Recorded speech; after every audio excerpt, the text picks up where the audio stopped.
Hello, welcome to the channel. My name's Matt. This is Bask in the Story. And today we're going to do a top 5 non-fiction reads. We did our top 10 fiction. It's the top 5 non-fiction reads of 2023.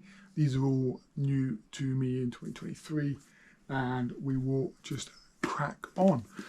At number 5, we had Longitude by Dava Sobel. This is about the discovery of how to accurately record where you are in the world using longitude. So we were fine with latitude.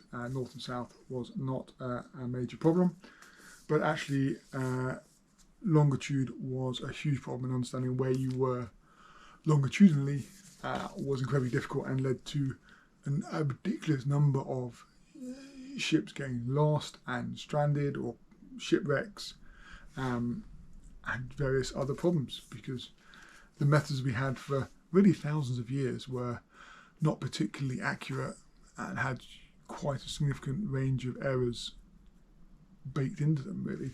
And this is a story about, we call him a lone genius, an individual who solves that problem with some absolute incredible mastery of clocks and the development of clock technology to get it incredibly accurate, because they weren't in the 18th century.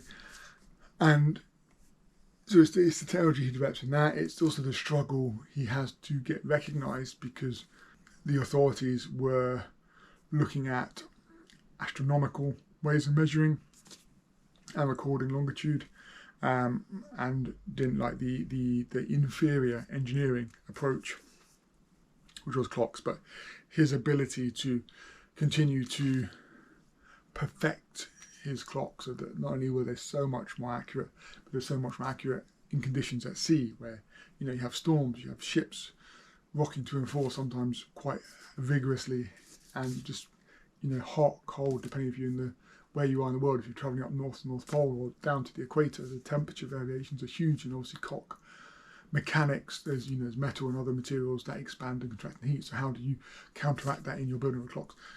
A superb story, expertly told by Dava Sobel. It's a short one, it's a quick read, and you just learn about this genius's life and the challenges he's faced in creating this solution, which had enormous benefits for travel at the time. So superb. Number 5, Longitude. In 4th place, we have The Invention of Nature, The Adventures of Alexander von Humboldt, or The Lost Hero of Science by Andrea Wolf. So this is about Alexander von Humboldt, who unbelievably I hadn't really heard of before reading this book. And I studied biology, well, human biology specifically, but biology at degree level, and I'd not heard of Alexander von Humboldt, who really was the creator of the idea of the interconnectedness of nature from a scientific point of view. And this book explores that, and the first part of it really reads like a sort of adventure story into his life and his exploration of nature and the adventures he actually goes on. And the second half is really about the impact he's had on all kinds of people that we recognise in history. From I'm just going to read some of the names out. He meets, you've got Jefferson, you've got Darwin, Henry David Thoreau, Bolivar. There's so many people he directly or indirectly impacts and influences in his works that it's a travesty, really, that we don't learn about him more in England anyway, and his exploits and the impact he's had on our view of nature. Andrea Wolf tells it in such an engaging narrative that I felt the pages sort of whip along. I say the first half is really sort of almost like an adventure story of when he's exploring South America. It was superbly told and incredibly engaging read. So if you don't know about Alexander von Humboldt and you like reading about nature and understanding of nature, I do suggest you pick up The Invention of Nature by Andrea Wolf. In 3rd place, again sticking with the nature element, we have The Entangled Life by Melvin Sheldrake. I borrowed this one, so I don't have a physical copy. This is a book about fungi, and it is absolutely fascinating. Fungi are weird thing. They're not plants, they're not animals, they're their own unique thing in our environment. And it was a fascinating read. And Melvin Sheldrake obviously has huge passion for his topic, and that comes across through this book. And I learned so much, like, lichen is fungi and algae together, but there's more complicated than that. And it's amazing how little we know about fungi and how little research has been done in that area. We've done a lot of research in plants and a lot of research in animals, but not so much in fungi, and how impactful they are on our lives. And it goes into, again, I mean, even harks back to Alexander von Humboldt, which I just spoke about, but talking about the interconnected lives and how we are, us as humans as well, are not just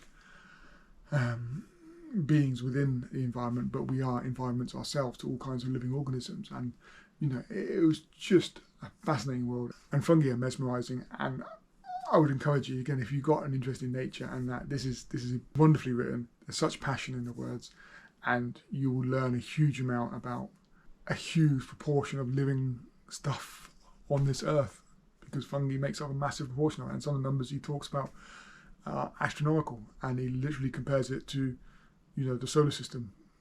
So read it. I think I did say I did a review on this. I did say that there are spoilers for Lord of the Rings though in this book, which I wasn't expecting. I mean, I've read Lord of the Rings a few times, so it didn't bother me. And they are minor spoilers. But anyway, I didn't expect it, but they are there. So if you are very sensitive to spoilers and haven't read Lord of the Rings, maybe read that first and then read Melvin Sheldrake's Entangled Life. Right, in second place, we're moving away from nature now to something truly horrific, really, and that is East West Street by Philip Sands. And this is the story of how the laws of genocide and crimes against humanity were created following the Second World War and the Holocaust.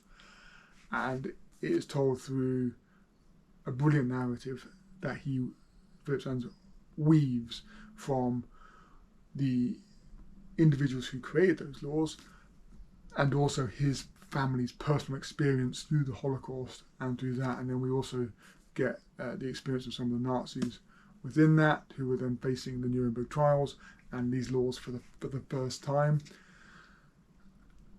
And it's quite haunting, because it's dealing with a subject that is truly horrific. But it is also fascinating the political battles that were being had over these laws and the creation of these laws that I wouldn't say we take for granted now, but are resolutely within our legal systems at most places around the world. And this was the change from states and countries being able to kind of do what they like to there being a larger overall ruling that held states and those in power to account. And it was fascinating. And it was also fascinating seeing the battle almost between these two laws as to which is the right. So whether it's the group or the individual is more important, because these two laws take very different approaches to that. And that is a sort of a fascinating thought process that is again stuck with me. I still think about, should we be protecting the group or should we be protecting the individual? Which is more important, or are they equally important? And if we protect the group, does that create divisions from other groups? As if we protect the individual, do we not recognise the groups? Again, it'll make you think. Again, another expertly told non-fiction that's engaging about a topic that is difficult to deal with, and he does it wonderfully. And what could become a lot of legal, I suppose it could become a lot of legal jargon, doesn't feel that way. I have no legal training whatsoever, but this, I could understand how these laws were created and the meanings of them and why they are different and how they're different and the political implications of them as well. Expertly told, East West Street, Philip Sands. And finally, my number one non-fiction that I read in 2023 is Invisible Women by Caroline Criado Perez. This was a superb read. Again, it's one I borrowed, but it was magnificent. This is about the data gap around women in society in general, and how most data sets are orientated towards men, and the impact that has on women in particular, but society as a whole.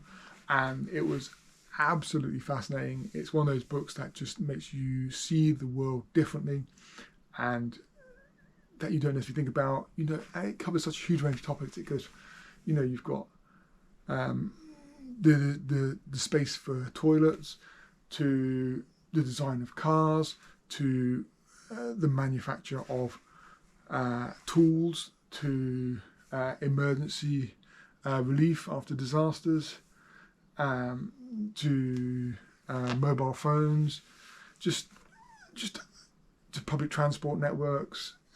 It covers so much, and it is incredibly frustrating, some of the decisions that are made, either because we don't have the data, or even worse, when we do have the data and it's ignored for other data. But it really does open one's mind to it. And again, you know, Caroline Corrado Perez's passion for this subject really shines through in her writing, and I can't give it higher praise and say I see the world differently because of this book. I'm not sure there is higher praise than that. It is just a magnificent exploration of an issue that I was, I suppose, kind of aware of in part, but the part that I thought I knew was only a tiny little bit of a much bigger story. And it's so well explored, just magnificent. If you haven't read it, I encourage everyone to read this book, regardless of your interests.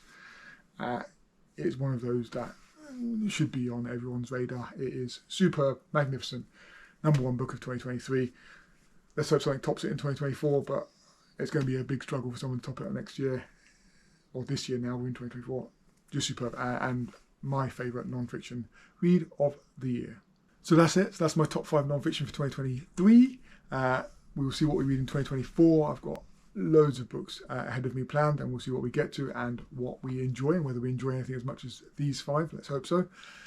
But let me know what your top non-fiction read for 2023 was in the comments down below. If you enjoyed the video, please do like and subscribe, and I will see you in the next one. Bye.